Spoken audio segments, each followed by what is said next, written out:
नसाल आता इथं येऊन हा काय बोलणार आहे, रोज तर बघतातच तुम्ही मला, बरोबर? बोलणार तर खूप चांगलं आहे, पण ते तुमच्याच हिताचं असेल. राजकीय व्यासपीठ नाही आहे ना मी कोणता राजकारणी आहे, मी तुमच्याशी संवाद साधायला आलोय सामाजिक प्रश्नावरती, आपल्या हक्कावरती, आपल्या न्यायावरती.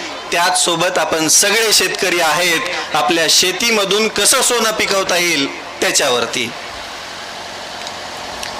जगाला शांतीचा संदेश देणारे तथागत गौतम बुद्ध ज्या आईच्या कुशीमधून, त्या पवित्र कुशीमधून स्वराज्याचं स्वप्न उगवलं, त्या पवित्र कुश राजमाता राष्ट्रमाता जिजाऊ आऊसाहेब,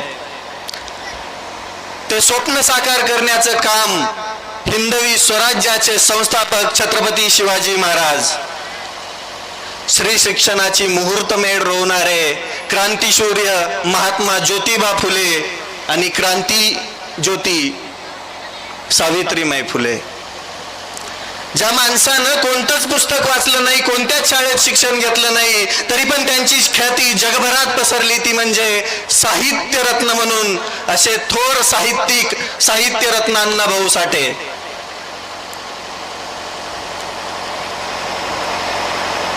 संत सेवालाल महाराज, जगतज्योती बसवेश्वर महाराज, जगद्गुरु संत तुकाराम महाराज, या महाराष्ट्राला संतांची खूप मोठी परंपरा लागली आहे, त्या सर्व संतांच्या चरणी प्रणाम.